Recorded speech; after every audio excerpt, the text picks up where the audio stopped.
My husband's mother sneered. You'll never be as good as Anna, your husband's ex-lover. I stood up and said, then tell her to pay all your bills. I'm done funding your lifestyle. My husband's mom froze. What money? We never got a single dollar from you. That's when I realized something was very wrong. My mother-in-law Barbara sneered at me over her birthday cake, that familiar look of disgust twisting her face. You'll never be as good as Anna, Dennis's ex-lover. She had class. She had beauty. She understood what Dennis needed. I stood up from the dinner table, my hands surprisingly steady. Then tell Anna to pay all your bills. I'm done funding your lifestyle. Barbara's sneer froze, replaced by confusion. What money? We never got a single dollar from you. That's when I realized something was very, very wrong. Before we continue unraveling this financial betrayal, thank you for being here. If you believe family should mean honesty, not deception, please consider subscribing. It's free and helps these important stories reach others. Now let's see what was really happening with my money. But let me back up 18 months, to when I still believed in the fairy tale of marrying into a difficult family that would eventually accept me. My mornings at Hartford Financial started at 7 sharp. I'd arrive before the security guard finished his coffee, taking the elevator to the 14th floor where my corner office overlooked downtown. The view was everything I'd worked for, glass towers reflecting the sunrise, the city waking up beneath me. I analyzed portfolios worth more than most people would see in 10 lifetimes, tracking derivatives and catching discrepancies that saved our clients millions. Sarah, my assistant, would bring green tea in the Tiffany mug Dennis bought me for our anniversary. The Henderson account has some interesting movement, she'd say, and I'd dive into spreadsheets that told stories of money flowing through channels it shouldn't. I could spot financial fraud from 1,000 yards away in someone else's life. The irony still burns. Dennis would text me around 10, usually something sweet about lunch plans or reminding me about dinner with his parents. He worked as a freelance consultant. Business strategies, workflow optimization, the kind of vague descriptions that sounded impressive but generated unpredictable income. Some months he'd land a big client and take me to celebrate at expensive restaurants. Other months I'd quietly cover our mortgage, his car payment, and the credit cards without mentioning it. We'd been married 3 years, together for 5. He was charming in that way that made you feel like the only person in the room, with dark eyes that crinkled when he laughed and hands that always found mine in crowds. I loved how he'd dance with me in our kitchen while dinner cooked, how he'd leave notes in my lunch bag, how he made me feel chosen. Every Saturday we'd make the drive to Queens to visit his parents. 40 minutes of holding hands while listening to whatever podcast he was obsessed with that week. But the moment we pulled into their building's parking lot, something would shift.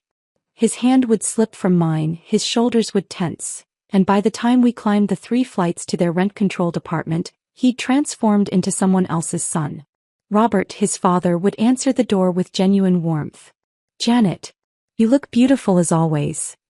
He'd take the wine I brought, always the same $15 Merlot that Barbara never drank but I kept bringing anyway.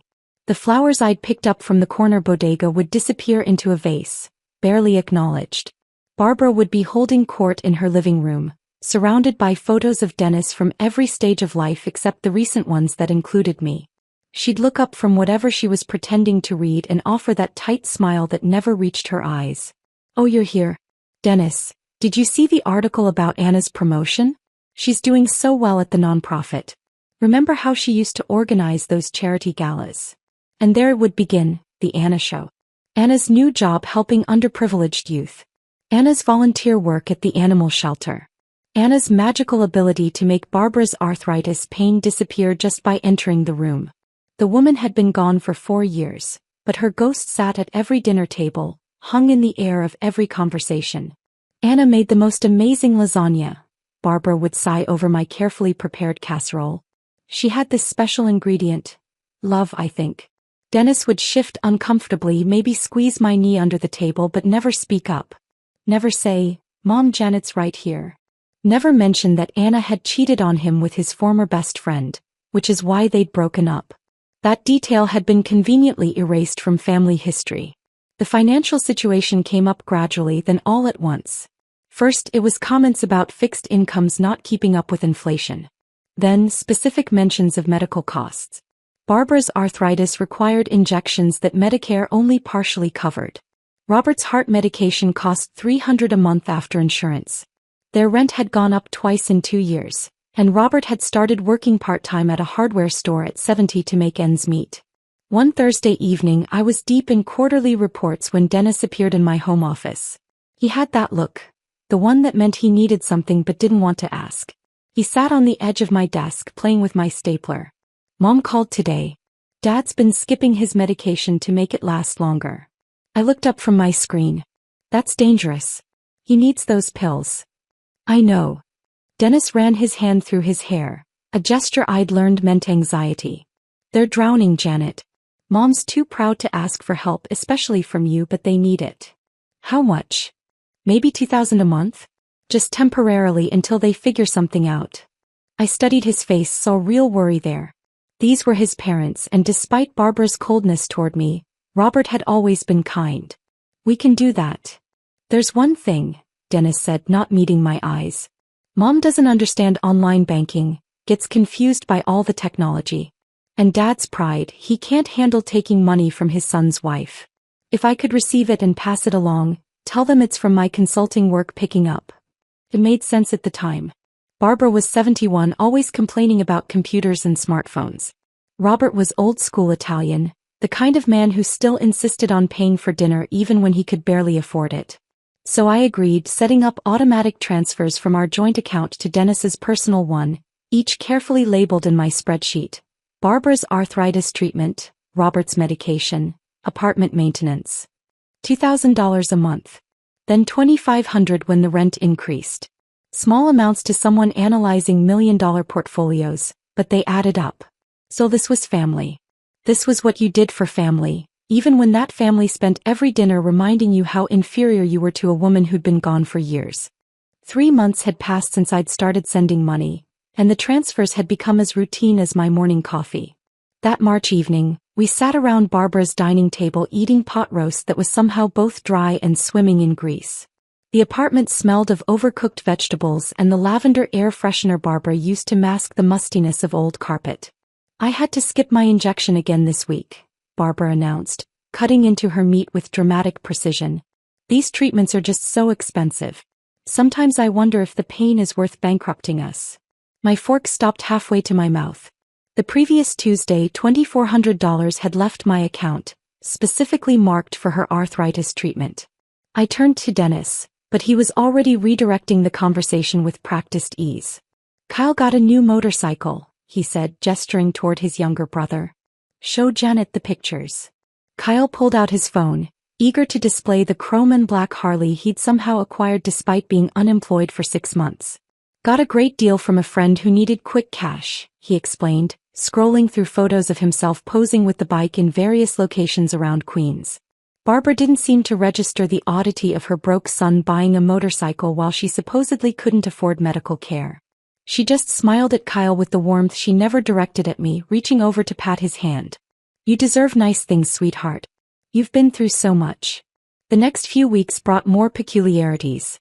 Dennis's laptop, which had always been casually open on our kitchen counter, suddenly required a password. New client contracts, he explained when I asked. They're paranoid about confidentiality. Tech startup stuff, you know how it is. I didn't know how it was, actually. His consulting work had always been vague, but now it became actively secretive. Phone calls that used to happen at the kitchen table moved to the garage. Better reception out there, he claimed, though we'd never had signal problems in our house before. The bank statements that used to pile up on our entry table started disappearing. I'd see the mail carrier deliver them, but by evening they'd vanished. When I asked, Dennis would pat my shoulder with that reassuring touch he'd perfected. I'm organizing everything for taxes. Found this new system online. You focus on your big accounts at work. I'll handle our little household stuff. Our little household stuff that included thousands of dollars flowing out monthly.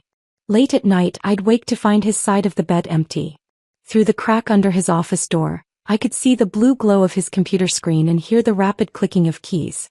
When I'd pad barefoot down the hallway, the typing would stop. By the time I opened the door, he'd be scrolling through sports scores or reading news articles, looking up with that easy smile. Couldn't sleep. Didn't want to wake you with my tossing and turning. One Sunday in April, Robert scared us all. We were finishing Barbara's dry pound cake when he stood to clear plates and swayed dangerously. His face had gone gray, sweat beading on his forehead despite the cool apartment. Dennis jumped up to steady him, guiding him to the couch while Barbara fluttered around, suddenly playing the concerned wife. "I'm fine," Robert insisted, though his hands trembled as he accepted a glass of water. "Just tired. Pulled a double at the store yesterday." "Why are you working so much?" I asked, genuinely confused. By my calculation, we'd sent $8,000 over the past 4 months. Enough to cover their rent and his medications with money left over. "Bills don't pay themselves," Robert said quietly, not meeting my eyes. Dennis's hand found my knee under the coffee table, squeezing firmly. Not affectionately, a warning. When I looked at him, his expression was carefully neutral, but something in his eyes told me to drop it. The drive home that night was silent except for the rain hitting the windshield. I watched the wipers sweep back and forth, trying to make sense of what I'd witnessed. Finally, I couldn't hold it in. "Where's the money going, Dennis?" "What money?" His knuckles whitened on the steering wheel. "The money for your dad's medication. For your mom's treatments. $8,000 in 4 months, and your father's working himself into the ground. There are other expenses," he said, his voice tight. "Things you don't know about. Old debts. Medical bills from before. It's complicated. Then uncomplicate it for me. Just trust me, okay? I'm handling it." Trust. Such a small word carrying so much weight. The breaking point came during Melissa's book club. Dennis's sister had insisted on hosting at our house, claiming our living room had better natural light. 7 women descended on a Tuesday evening, armed with wine bottles and opinions about a memoir none of them had actually finished reading. By the 3rd bottle of Pinot Grigio, Melissa had shifted from literary criticism to family gossip. Her voice carried into the kitchen where I was refilling the cheese platter. "Dennis has been so good to Anna lately," she gushed to her friend Carol. "You know she's been struggling since her boutique went under. But family helps family, right? Even exes. It's what makes the Whitmores special." My hand stilled on the brie knife. Carol made appropriate sympathetic noises. "How long were they together again?" 6 years. Can you believe it? Everyone thought they'd get married. Barbara still has the wedding magazines she collected for them. But timing, you know? Anna needed to find herself and Dennis needed to, well, he found Janet. The way she said my name like I was a consolation prize Dennis had settled for. I walked back into the living room carrying the cheese plate, my face carefully arranged in hostess neutrality. "Anna's having a hard time?" I asked casually, setting the plate on the coffee table. Melissa's eyes widened, suddenly realizing I'd been listening. The wine had made her careless. "Oh, just normal stuff. Starting over is hard." Dennis mentioned. I heard somewhere that she's doing better now." Dennis mentioned? "No. Maybe. I don't really remember where I heard it." She was backpedaling frantically now, shooting looks at the other women for help. "Probably Facebook. You know how news travels." That night, I lay in bed listening to Dennis breathe beside me. His sleep was peaceful, untroubled. His arm draped over my waist the way it had every night for 3 years.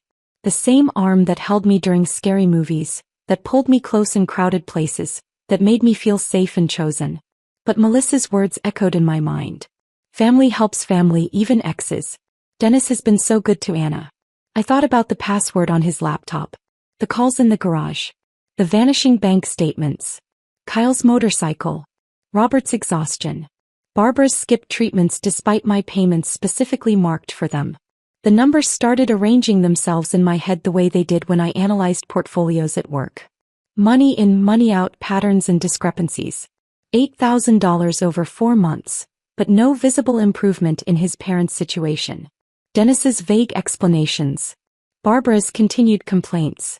And now Anna's name surfacing like a body that wouldn't stay buried. I turned to study Dennis's face in the darkness. He looked younger, asleep, almost innocent. The worry lines that creased his forehead during the day smoothed out at night. This was the man I'd married, who'd promised to love and cherish me, who'd stood at the altar and said I was his future. But futures, I was learning, could be built on very shaky foundations.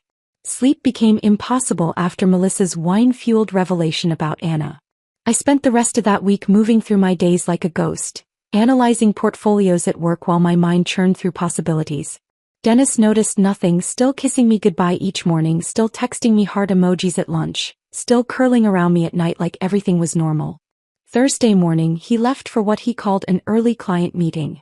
I watched from our bedroom window as his car disappeared around the corner, then stood there for another 5 minutes to make sure he wouldn't circle back for something forgotten.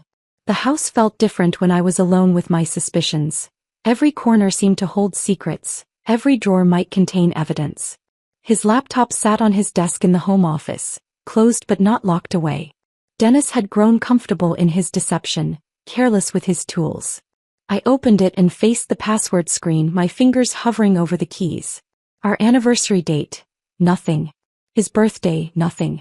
I tried variations of our street address, his mother's maiden name, even Barbara 1952 in desperation.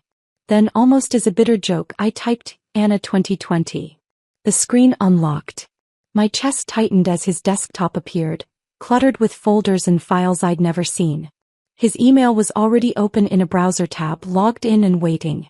The most recent thread was from Barbara, sent just 3 hours ago. Janet seems suspicious at dinner. Keep her calm until my birthday. After that, we can reassess the arrangement. My hands trembled as I scrolled through their correspondence. Dozens of emails dating back 18 months, creating a timeline of deception. Barbara coaching Dennis on what to say when asking for money. Tell her it's for my arthritis. She won't question medical needs. Kyle joking about his investment portfolio, funded by his brother's brilliant long-term strategy. But the document that stopped my heart was a Google spreadsheet titled, Operation Keep Anna Afloat. The columns were meticulously organized. Date, amount received from J, actual distribution, cover story told. My name appeared like a punchline throughout. J believed medication story. J didn't question roof repair. J too busy with work to notice. I photographed the screen with my phone, then remembered Dennis could check browser history. No, I needed to be smarter. I forwarded everything to my private email account, the one I used for online shopping that Dennis didn't know about. 23 emails, 14 attachments, one devastating spreadsheet that detailed exactly how my money had been divided. Of the $42,000 I'd sent over 18 months, only $15,000 had actually gone to Barbara and Robert. The spreadsheet showed it clearly. Occasional payments for legitimate expenses, just enough to maintain the cover story. Anna had received $12,000, marked as Boutique Recovery Fund, and temporary support during transition. Kyle's $8,000 was labeled Investment Opportunities, with notes about cryptocurrency losses and sports betting debts. The remaining $7,000 was marked Administrative Costs, Dennis's fee for managing the con. I sat back in his chair, my professional pride wounded almost as much as my heart. I caught fraud for a living. I'd saved clients millions by spotting discrepancies others missed. Yet in my own home, I'd been blind to a conspiracy that involved my husband's entire family. The shower was still running upstairs. Dennis took long showers, one of those habits I'd once found endearing. 20 minutes minimum, sometimes 30 if he was thinking through problems. I had time to dig deeper. His sent folder revealed messages to Anna. Not love letters, something worse. Business-like updates on her financial support. This month's payment will be delayed. Janet's getting suspicious, need to be careful. And Anna's replies, grateful and oblivious. Thank Dennis. Tell your trust fund manager I appreciate the help during this tough time. Trust fund manager.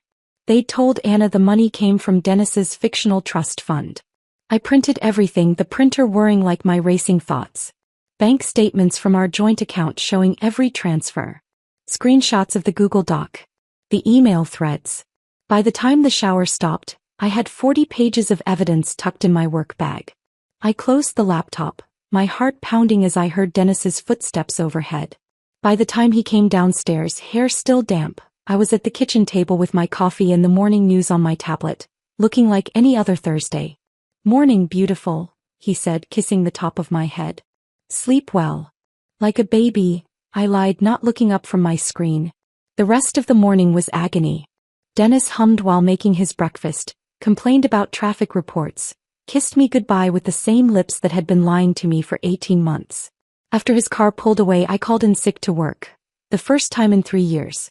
I sat in my car in our driveway, windows down despite the April chill, spreading the printed pages across my passenger seat. With a yellow highlighter, I marked every lie, every diverted payment, every false emergency that had separated me from my money. The roof repair Barbara claimed cost $3,000. No contractor records, no permits filed with the city. Robert's emergency cardiac medication. The pharmacy had no record of the prescription. The apartment maintenance that Dennis said was urgent. Their building hadn't had any work done in 2 years according to public records I pulled up on my phone. My phone buzzed. Dennis checking in like the devoted husband he pretended to be. Hope you're feeling better, babe. Love you. I stared at those 2 words that had once meant everything. Now they felt like part of the con, emotional manipulation to keep me docile and generous. I texted back a simple thanks, then blocked his number temporarily so I could think without interruption. Lisa answered on the second ring.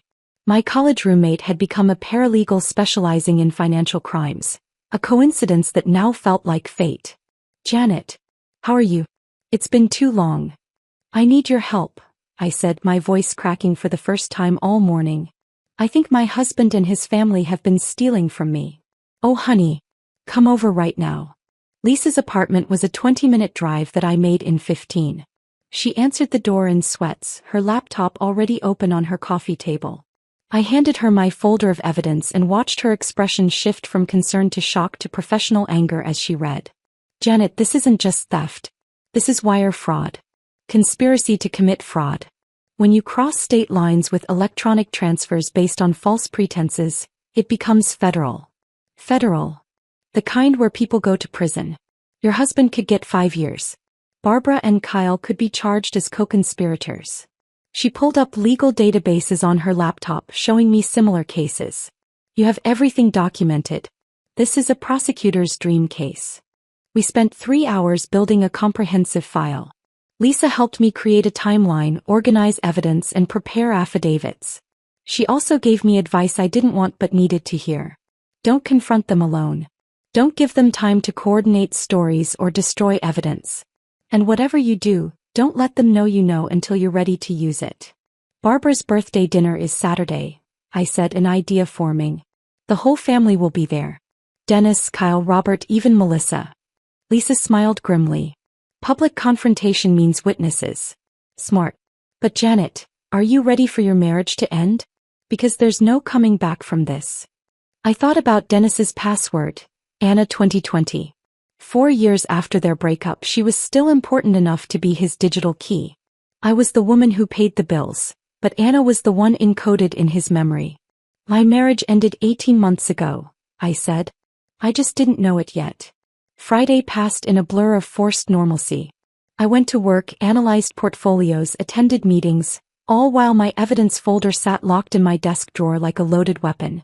Dennis texted throughout the day, casual check-ins that now felt like surveillance. How's your day going? Want Thai food tonight? Mom's excited about tomorrow. Each message another manipulation, another performance in our theatrical marriage. That evening, he found me in the bathroom applying mascara for our traditional pre-birthday dinner date night. His arms wrapped around my waist from behind, his chin resting on my shoulder as we looked at our reflection. You look beautiful, he murmured against my neck. Mom doesn't deserve you at her party. The irony of that statement made me bite my tongue until I tasted copper. Saturday arrived gray and drizzling, the kind of April day that couldn't decide if it wanted to be winter or spring. I dressed carefully, professional but not threatening, the navy dress Dennis always said made my eyes look incredible. If this was going to be my last performance as the dutiful daughter-in-law, I'd look the part. The drive to Queens felt longer than usual. Dennis filled the silence with chatter about his fictional client meetings, upcoming projects that would finally stabilize his income. His hand found mine at a red light, squeezing gently. Thank you for being so patient with my family. I know Mom can be difficult. 3 years of difficult, I said quietly. It'll get better. She just needs time. Time. As if 18 months and $42,000 hadn't been enough. Barbara's apartment building loomed gray against the darker sky. We climbed the 3 flights slowly, Dennis carrying wine and flowers while I carried my purse, heavier than usual with my phone fully charged and recording app ready.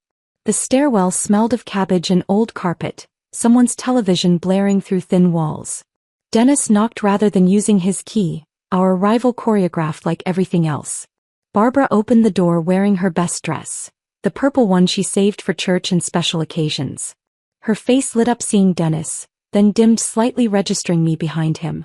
"There's my birthday boy." She pulled Dennis into a hug that lasted uncomfortably long, then turned to me with that practiced smile. "Janet. You came. Wouldn't miss it, Barbara." The apartment had been transformed. Her good china was out, the table extended with the leaf she only used for holidays. Streamers hung from the ceiling, and the smell of pot roast competed with her aggressive lavender air freshener. This wasn't just a birthday dinner. This was an event, a production. Kyle was already sprawled on the couch, beer in hand, that expensive watch catching the light every time he lifted the bottle. He'd styled his hair and wore a new shirt, playing the part of successful young man rather than unemployed gambler living off my transfers. "Janet." Robert rose from his recliner, genuine warmth in his tired eyes. He looked worse than last week, grayer, more fragile. "You look lovely, dear." Melissa arrived minutes later with her husband Tom, who immediately parked himself in front of the television with Kyle. She hugged everyone except me. I got an air kiss that missed by 6 inches. "Anna sent a card," Barbara announced, waving a pink envelope like a trophy. "Isn't that thoughtful?" Even with her busy new position, she remembered. She read it aloud, every word a deliberate knife. "Dearest Barbara, happy birthday to someone who's been like a second mother to me. Thank you for all your support during my difficult times. Love always, Anna." Dennis's jaw tightened.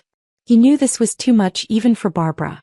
But he said nothing, just opened wine bottles while I arranged appetizers nobody would eat. Dinner was Barbara's greatest performance yet.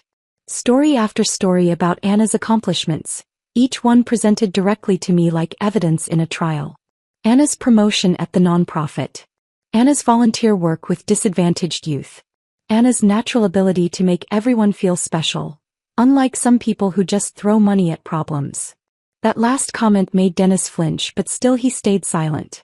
The cake came out, grocery store yellow cake with too sweet frosting declaring, "Happy 72nd Barbara," in purple script. We sang while Barbara basked in attention, her eyes locked on mine during the entire song like a predator watching prey. After she blew out the candles, after the obligatory applause died down, Barbara set down her cake server and turned to face me fully. The room felt suddenly smaller, everyone leaning in slightly like they'd been waiting for this moment. "You know, Janet," she began, her voice carrying that false sweetness that preceded every insult. "I've been thinking a lot lately about compatibility. About how some people just fit, while others never quite manage it." Dennis grabbed my hand under the table. Not in support, in warning. Barbara continued, each word carefully chosen. Anna understood Dennis in a way that was special. They had this connection, this natural rhythm. She knew what he needed without being told. She made him better just by existing. "Mom," Dennis said quietly, but she raised her hand to silence him. "I'm just being honest. Janet deserves honesty, doesn't she?" Barbara's smile was razor sharp. "You try, dear, we can all see you try. But you'll never be as good as Anna. You'll never measure up to what she and Dennis had. Some things just can't be forced." The room held its breath. Kyle smirked behind his beer. Melissa studied her cake with fake intensity. Tom kept watching football. Robert stared into his coffee like it held escape routes. And Dennis sat there, my hand in his, and said absolutely nothing. That's when I heard my own voice, steady and clear. "Then tell Anna to pay all your bills. I'm done funding your lifestyle." The words landed like grenades in the silent room. Barbara's triumphant smile froze, then crumbled into confusion. What money? We never got a single dollar from you." The lie was so brazen, so absolute, that for a second I wondered if we were all living in different realities. But then I saw Dennis go pale, saw Kyle's smirk die, saw Melissa's eyes widen with panic. I pulled out my phone with deliberate calm, opening my banking app with steady fingers. "Should we review the transfers, Barbara? Or would you prefer to maintain this fiction that you've never received money from me?" "I don't know what you're talking about," Barbara stammered, but her voice had lost its edge. "January 2023, I began, my voice carrying the same professional tone I used presenting to clients. $2,400 for Barbara's arthritis treatment. February 2023, $2,300 for apartment repairs. March 2023, $2,500 for Robert's medication. Each month fell into the silence like stones into water. April, May, June. The numbers adding up while faces around the table transformed. Barbara's confusion shifted to something else, something like fear. Kyle set down his beer with a shaking hand. Melissa pressed herself back in her chair as if trying to disappear. July 2023, $3,000 for emergency roof repair. August, September, October. Should I continue? 18 months of transfers. Barbara. $42,000 total, all carefully documented, all sent to Dennis for your supposed medical expenses. Robert's coffee cup rattled against the saucer as he set it down. His voice, when it came, was barely above a whisper but carried the weight of mountains. Dennis, did you give us Janet's money? The question hung in the air between father and son like a blade waiting to drop. Dennis's mouth opened and closed, searching for words that might soften what was coming. His face had gone the color of old paper, and his hand released mine to grip the edge of the table. It's complicated, he finally managed, the words barely audible. Uncomplicate, I said, my voice steady as granite. Dennis looked around the table like he was searching for allies, but found only waiting faces. Even Barbara seemed to hold her breath, though whether from fear or anticipation I couldn't tell. Anna reached out to me 6 months after you and I got married, he began, his words tumbling out in a rush. Her boutique was failing. She'd invested everything, her savings, loans from friends, maxed out credit cards. She was going to lose her apartment. So you gave her my money, I stated, not asking. It wasn't supposed to be like this. Dennis's voice cracked, revealing the boy beneath the man. Mom said she thought, we all believed Anna just needed time to get back on her feet. That she and I were meant to be together and you were. I was what, Dennis? He couldn't meet my eyes. Convenient. Stable. Someone who could help during the transition. Transition. There it was, the word that reduced our entire marriage to a temporary arrangement. A bridge between Dennis's past and his supposedly inevitable future with Anna. You knew, I turned to Barbara, whose face had transformed into something I'd never seen before. Not the sneering superiority I was used to, but something harder, more calculating. You orchestrated this whole thing. Barbara straightened in her chair, and when she spoke, her voice had lost all pretense of sweetness. Anna and Dennis belonged together. Anyone could see that. You were never supposed to be permanent, Janet. You're too cold, too focused on numbers and careers. Anna understood family. She understood what Dennis needed. What he needed was my money, apparently. Your money was the least you could contribute, Barbara shot back, her mask completely gone now. I taught Dennis exactly how to approach you. When to ask, how much to request, what stories would work. Every month we'd review what worked and what didn't. Janet responded well to Dad's health issues. I'd tell him. Use that angle more. Tom had muted the television. Even the neighbor's TV seemed quieter, as if the entire building was listening to Barbara's confession. You coached your son to defraud his wife? Robert's voice was barely recognizable, thick with something between rage and grief. I coached him to secure his future, Barbara corrected, lifting her chin with astounding pride. Anna is his soulmate. Janet was just a stepping stone. A well-paid stepping stone who could fund Anna's recovery and their eventual reunion. Mom, stop, Dennis pleaded, but Barbara was beyond stopping. 3 years we've been planning this. 3 years of enduring your presence at my table, pretending you belonged here. Every dinner, every holiday, watching you sit in the chair that should have been Anna's. But we knew it was temporary. Once Anna was stable, once her business debts were paid, Dennis could divorce you and be with the woman he actually loves. Each word was a calculated blow, delivered with the precision of someone who'd been rehearsing this speech in her mind for months. The strange thing was, instead of feeling destroyed, I felt oddly liberated. The mask was off. The pretense was over. This was the real Barbara, the real family I'd married into. Robert's chair scraped against the floor as he stood, his whole body shaking. You let me work double shifts. You let me skip my heart medication. You watched me nearly collapse from exhaustion, all while you were stealing from Janet to give to that woman. We weren't stealing, Dennis protested weakly. It's marital assets. Community property. I had a right. To lie. To commit fraud. To document false expenses. I pulled out my phone again, scrolling to the Google Doc-eyed screenshot. Should I read from your own records, Dennis? March 15th. Told Jay the roof was leaking, actually for Anna's rent. April 2nd. Dad's medication story worked perfectly. Jay didn't question the amount. Kyle, who'd been silent until now, suddenly knocked over his beer bottle trying to stand.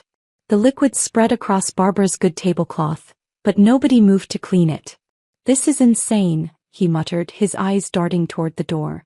I thought the money was from Dennis's consulting. Mom said he was doing really well. Doing well. I laughed, but there was no humor in it. Your brother hasn't had a legitimate client in 8 months. That watch you're wearing? That motorcycle? Paid for with money I sent for your father's heart medication. Kyle's hand went automatically to the watch, a Rolex that gleamed under the dining room light. Mom said Dennis gave me an investment opportunity. Cryptocurrency. I was going to pay it back when it went up. $8,000, Kyle. You took $8,000 that was supposed to keep your father healthy. I didn't know. Kyle's voice pitched high with panic. Mom handled everything. She said it was family money that we all deserved a share. A share of what? Robert's voice boomed, making everyone jump. I'd never heard him raise his voice before. A share of theft? A share of fraud? My own family conspiring behind my back while I worked myself into the ground. You were never supposed to work those extra shifts, Barbara said, her tone shifting to irritation as if Robert was ruining her carefully laid plans. If you just accepted that we needed help. Help? This isn't help. This is theft. Grand larceny. Wire fraud. Robert's face had gone from gray to red, veins standing out on his neck. Melissa finally spoke up, her voice small. I didn't know about the money, but I knew about Anna. Dennis has been meeting her for coffee every week. Sometimes dinner. I thought Janet knew. Another piece clicked into place. All those client meetings, those networking events, those late nights at the office. How many were actually spent with Anna? Every week. I asked Dennis directly. He nodded miserably.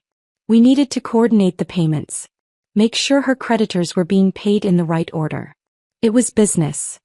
Business, I repeated. Is that what you call it when you password protect your laptop with her name and the year you met? Dennis's head snapped up. You went through my computer? Anna 2020. Really, Dennis? Not even creative enough to use something that wasn't about her. Barbara stood up, trying to regain control of her narrative. None of this matters. Anna and Dennis will be together eventually. You can't stop destiny, Janet. You were always just convenient. Yes, Barbara, you've made that crystal clear. The convenient fool who funded your son's ex-girlfriend's lifestyle while you all laughed behind my back. We never laughed, Dennis said quietly. No? Then what do you call the family group chat I was never added to? The one where you all discussed how to manage Janet? How to keep me comfortable but controlled. Dennis's silence was all the confession I needed. I reached into my purse and pulled out the folder Lisa had helped me prepare. Thick with evidence, tabbed with colored sticky notes, professional as any case file I'd present at Hartford Financial. You want to know what this is? I set it on Barbara's birthday cake, right in the frosting. This is 18 months of wire fraud, documented and verified. Barbara reached for the folder, but I placed my hand on top of it. Not yet. First, you're going to listen. I opened to the first tab, holding up the printed emails for everyone to see. Email from Barbara to Dennis, February 12th. Tell Janet the roof is leaking. She won't verify with the landlord. Email from Dennis to Kyle, March 3rd. Mom says you need $8,000. Janet thinks it's for Dad's medication, so act accordingly if she asks. You had no right to read private emails, Barbara started, but her voice had lost its power. Actually, I had every right to read emails discussing how to steal my money. I flipped to the next section. Bank statements showing every transfer, $42,000 total. Each one annotated with what I was told versus where the money actually went. My attorney, yes, Barbara, I have an attorney, calls this documentary evidence of conspiracy to commit wire fraud. Attorney. Dennis's voice cracked. Lisa Brennan, specializing in financial crimes. She's reviewed everything. I pulled out my phone, showing them Lisa's contact information. She's waiting for my call. One word from me and this becomes a federal investigation. The room had gone so quiet I could hear the refrigerator humming in the kitchen, the neighbor's television playing a game show through the walls, someone's footsteps in the apartment above. Federal. Kyle whispered, his face draining of color. When you use electronic transfers across state lines based on fraudulent pretenses, it becomes a federal crime. Dennis could get 5 years in prison. Barbara and Kyle as co-conspirators could face 3 years each. Prison. Kyle's expensive watch caught the light as his hands trembled. But I didn't, Mom said. You took $8,000 that you knew came from somewhere suspicious. You participated in family meetings about managing Janet. You're on the group chat discussing how to keep me from discovering the truth. That's conspiracy. Barbara tried to rally. You're bluffing. No prosecutor would take this case. We're family. We're family, I corrected. And prosecutors love cases with this much documentation. But here's the part you're really going to hate, Barbara. I paused, savoring the moment before delivering the blow I'd been saving. Anna knows everything. The silence that followed was beautiful. Barbara's mouth fell open. Dennis's head snapped up. Even Robert, who'd been staring at the table in silent rage, looked at me in surprise. That's impossible, Barbara said, but uncertainty colored her voice.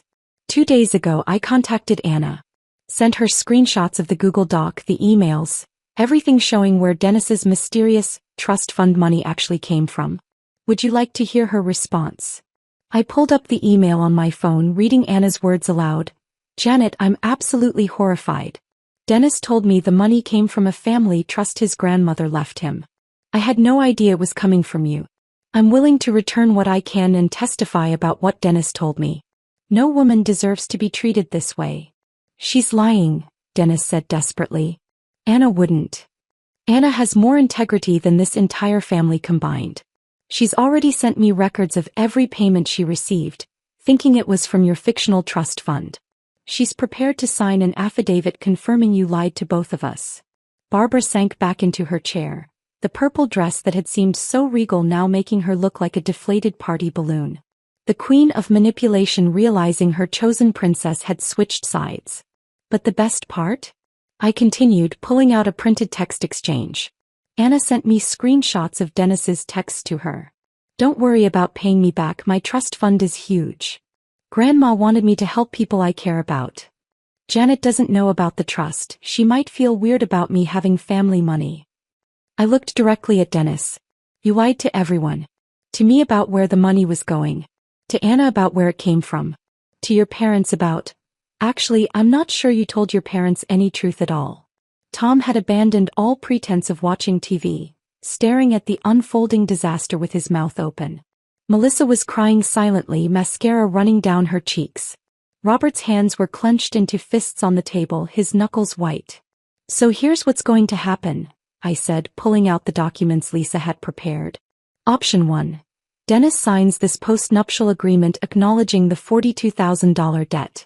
Barbara and Robert sign these affidavits confirming they never received the money I sent for their expenses.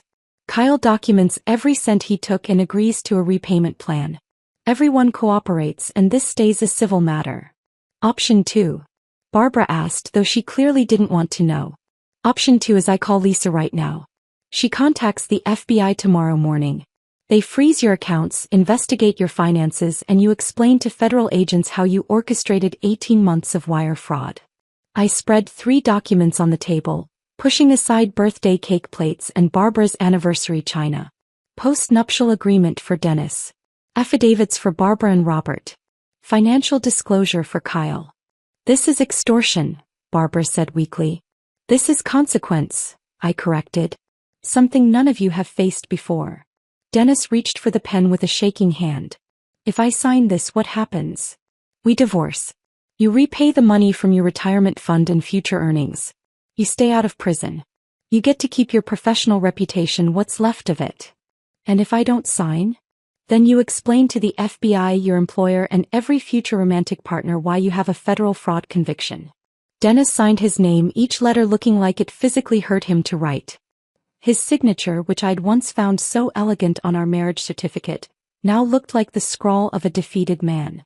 Barbara took the pen next, her hand trembling so badly she could barely hold it. I never thought. No, you never thought I'd find out. You never thought the convenient fool with the paycheck would figure out your scheme.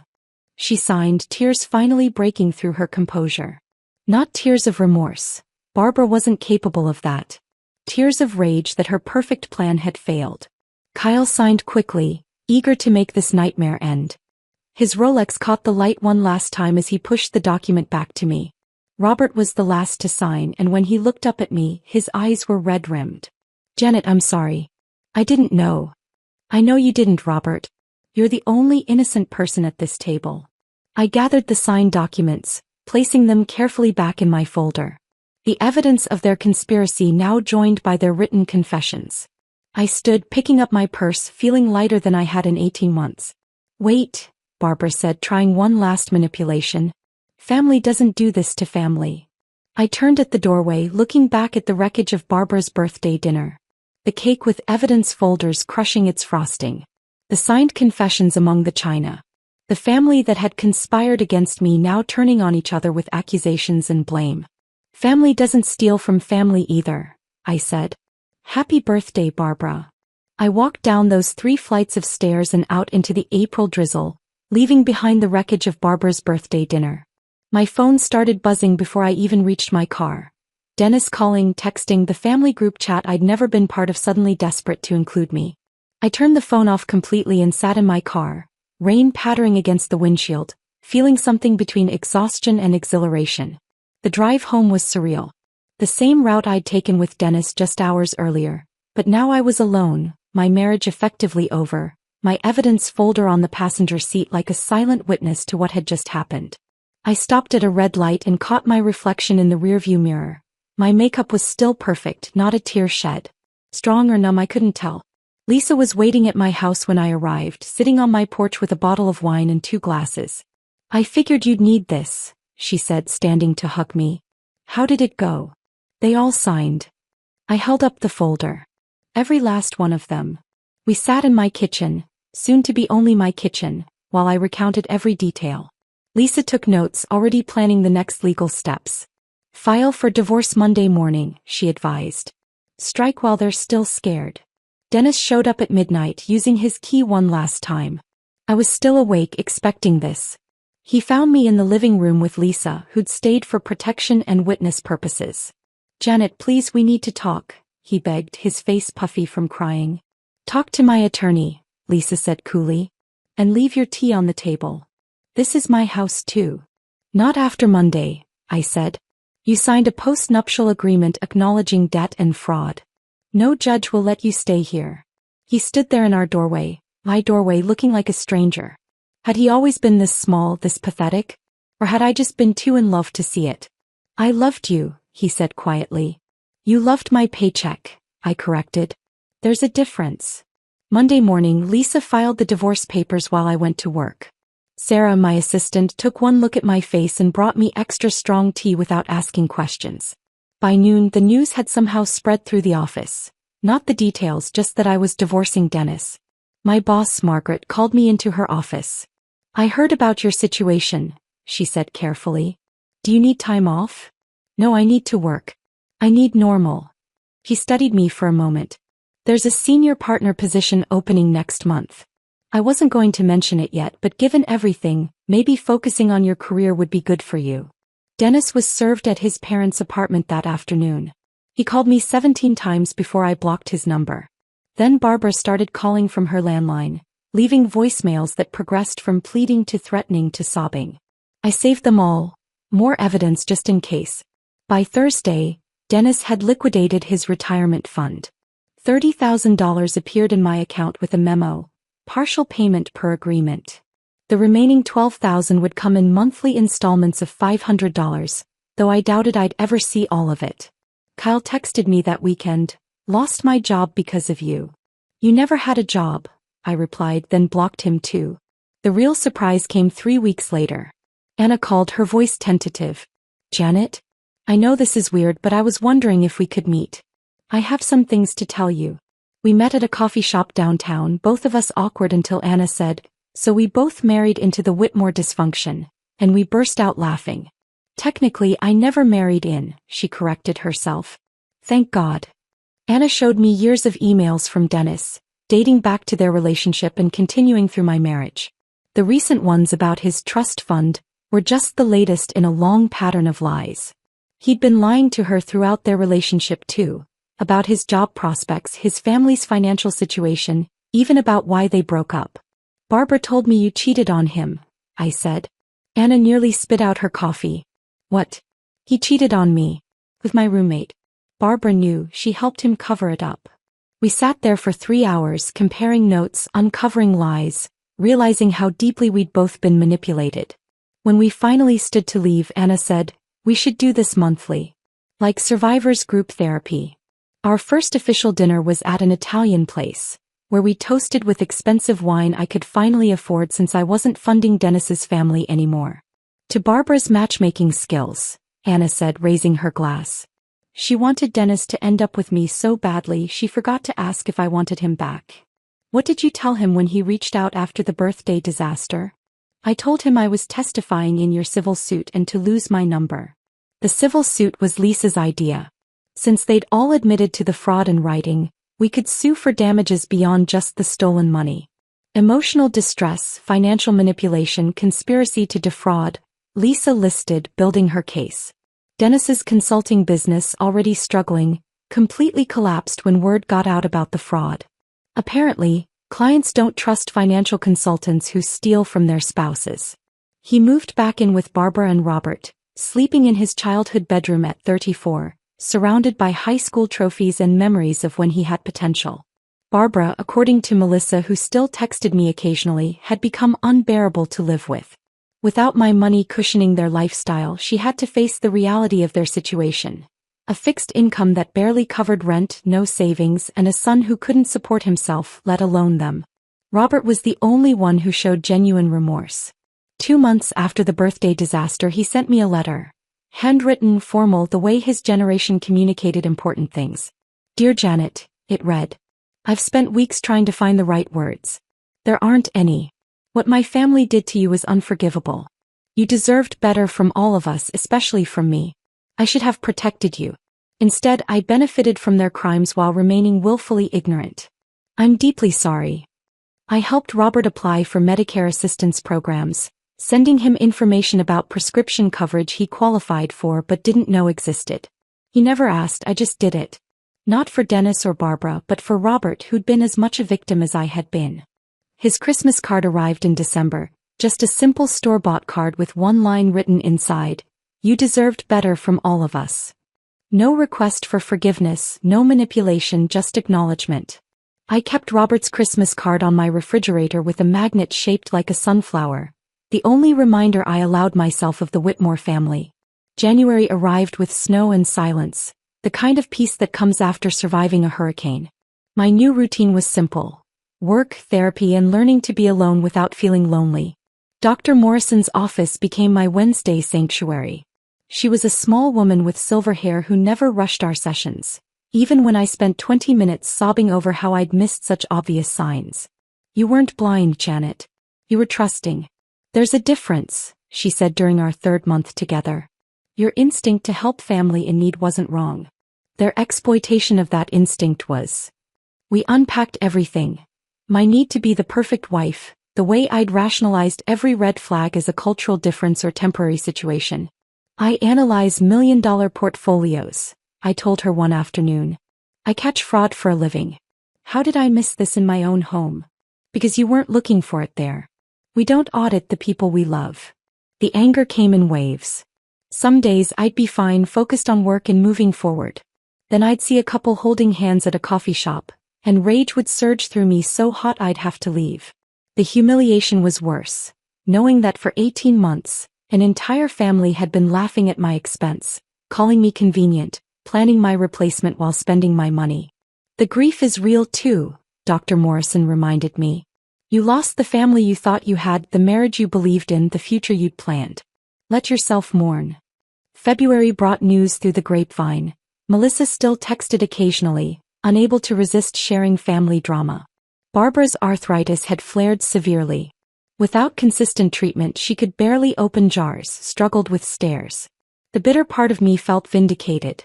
The human part remembered that I would have gladly paid for her medication if they'd just been honest. Kyle had found work at an Amazon warehouse, night shifts that paid $15 an hour. He'd sold the motorcycle, pawned the watch, moved into a studio apartment that Melissa described as depressing. His restitution payments arrived monthly, $200 that probably meant he was living on ramen and hope. Dennis tried dating according to Melissa. 3 first dates that never led to second ones. He doesn't understand why women ghost him after they Google him, she wrote. Mom keeps telling him it's their loss. The wire fraud documentation I'd filed with the divorce had become public record. Any woman with basic internet skills could find it within minutes. Dennis Whitmore, financial consultant who defrauded his wife. Not exactly dating profile material. March marked 6 months since the birthday confrontation. Anna and I had our regular dinner at a Thai restaurant, our friendship evolving from shared trauma to genuine connection. She'd started dating someone new, a teacher who knew her whole story and didn't care. He actually thanked Dennis, she laughed. Said if Dennis hadn't been such a disaster we'd never have met. That night Anna suggested something that changed everything. We should help other women.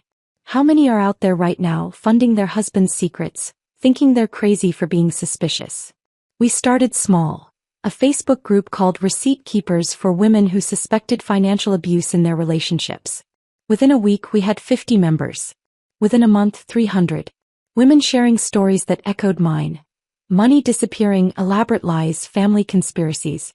I wrote our first guide, Red Flags in Financial Abuse. Anna contributed, When Family Becomes the Enemy. We fielded questions, reviewed bank statements, helped women document their suspicions. What began as processing our own trauma transformed into something larger. My promotion to senior partner came through in April. Margaret called me into her office with champagne. Your handling of your personal situation showed remarkable professionalism, she said. You turned a crisis into education, helping protect our clients from similar schemes. That's leadership. The raise was substantial.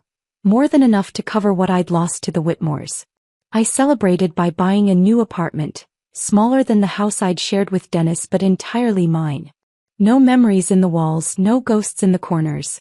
Moving day was emotional. Anna helped, along with 2 women from Receipt Keepers who'd become real friends. We painted the living room a soft blue, hung curtains that Dennis would have hated, arranged furniture without considering anyone else's opinion. This is your revenge, Anna said, looking around the space. Living well, helping others, becoming who you were meant to be without them. May brought an unexpected message from Robert. Not a letter this time, but an email through the Receipt Keepers website. Janet, I wanted you to know that I've left Barbara. Living with my brother in New Jersey now. The birthday dinner opened my eyes to more than just the money. Thank you for showing me the truth even though it hurt. I'm getting help for my health through the programs you suggested. Robert. I read it 3 times before responding with a simple, wishing you health and peace. Barbara's empire had truly crumbled. Without Robert's social security supplementing their income, without my money flowing in, without Kyle contributing, she was alone with Dennis in that apartment. 2 people who'd built their relationship on deceiving others, now stuck with only each other. By June, Receipt Keepers had become a registered nonprofit. We held our first in-person workshop at the community center, teaching women how to track finances, document suspicious activity, and protect themselves legally. 30 women attended. 3 were actively planning exits from abusive financial situations. You saved my life, one woman told me after showing me spreadsheets she'd created based on our template. I thought I was paranoid. You showed me I was right. Standing in my apartment that evening, windows open to summer air, I thought about revenge. It wasn't the dramatic confrontation at Barbara's birthday, though that had felt satisfying. It wasn't the legal documents or the recovered money. It wasn't even watching their lives fall apart without my financial support. Real revenge was this: transforming pain into purpose. Building a life they couldn't touch. Helping other women avoid my mistakes. Creating a chosen family of survivors who understood that documentation beats gaslighting every time. Barbara had been so wrong about one thing in particular. She'd said I was too cold, too focused on numbers and careers. But those very qualities, the analytical mind, the attention to detail, the insistence on documentation, had saved me. And now they were saving others. My phone buzzed with a receipt keeper's notification. Another woman joining, another story shared, another person learning that suspicious feelings usually mean something and receipts never lie. I thought about Dennis, probably sitting in that apartment listening to Barbara complain about her arthritis. About Kyle heading to another warehouse shift. About the family that had united to deceive me, now fractured beyond repair. Then I closed the notification and made dinner in my kitchen in my apartment in my new life. Barbara was right about one thing. I'd never be as good as Anna. I was better. I was free. If this story of financial revenge had you on the edge of your seat, hit that like button right now. My favorite part was when Janet pulled out her banking app at Barbara's birthday dinner and started reading those transfers aloud. What was your favorite moment? Drop it in the comments below. Don't miss more thrilling stories like this. Subscribe and hit that notification bell so you never miss an upload.